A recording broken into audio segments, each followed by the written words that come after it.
প্রথমেই মন ভরে চা খেয়ে নিলাম। আর চায়ের কালারটা দেখুন, একদম আমার মতন, আমি যেরকম করে বানাই সেমটাই ছিল। নমস্কার সবাইকে, কেমন আছেন সবাই? আমি তো অনেক ভালো আছি। চাটা দেখে অনেকেরই লোভ লাগছে, তাই না?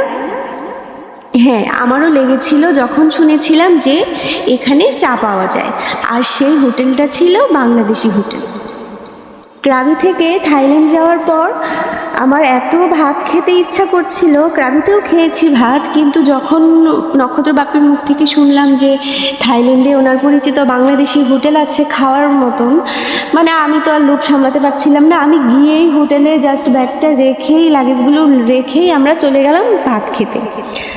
আর সবচেয়ে মজার কথা হচ্ছে, আমরা যে হোটেলে গিয়েছিলাম এটা ছিল বাংলাদেশি হোটেল, প্লাস হচ্ছে যে হোটেলের যে মালিক উনি হচ্ছেন আবার আমার মামার বাড়ির এলাকার, মানে ময়মনসিংহ নেত্রকোনার।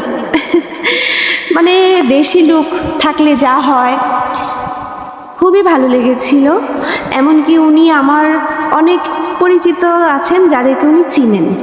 এই তো, এটা হচ্ছে থাইল্যান্ডে আমরা যে হোটেলে উঠেছিলাম এটার পাশেই ছিল একটা বাংলা রেস্টুরেন্ট। এটাতে নক্ষত্র বাপ্পি তো অনেক বছর ধরেই খায়। আমি এই রেস্টুরেন্টের কথা অনেক শুনেছি। ছোট্ট একটা মানে দোকান, খাবার দোকান, ওটা হচ্ছে মনিকাস কিচেন। মানে এত ভালো খাবারগুলো, আপনারা যদি কেউ থাইল্যান্ড যান, বাঙালিরা যদি হচ্ছে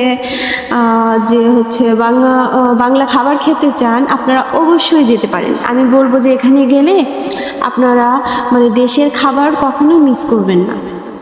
শাক, ভর্তা, ডাল, তারপরে হচ্ছে ছোট মাছ, বড় মাছ, যা চাইবেন না কেন, চিকেন, মানে সব কিছুই আছে এখানে। মানে আমাদের তো কোনো প্রবলেমই হয়নি। আমি থাইল্যান্ডে 3 দিন থাকলাম, লাস্টে আসার দিনও আমি খেয়ে আসছি এখান থেকে। খুবই ভালো লেগেছিল, অনেক মজাদার খাবার। আপনারা যদি যান কখনো থাইল্যান্ড, লোকেশানটা একটু জেনে নেবেন আমার কাছ থেকে, জেনে তারপর যেতে পারেন। এই তো, এই ভিডিও ক্লিপটা অনেক দিন আগেই নেওয়া ছিল, কিন্তু করব করে আর ভিডিওটা করা হচ্ছিল না, মানে কমপ্লিট করা হচ্ছিল না। এই তো, আপনাদের যদি উপকারে আসে আপনারা দেখতে পারেন, ট্রাই করে দেখতে পারেন ওখানে গিয়ে।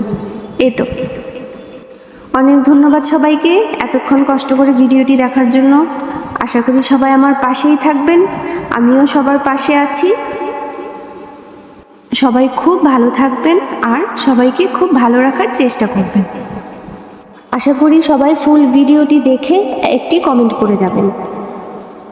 আসলে আমরা এখানে অনেকেই আছি যে অনেককেই চিনি না। হ্যাঁ, না চিনেও আমরা অনেক ধরনের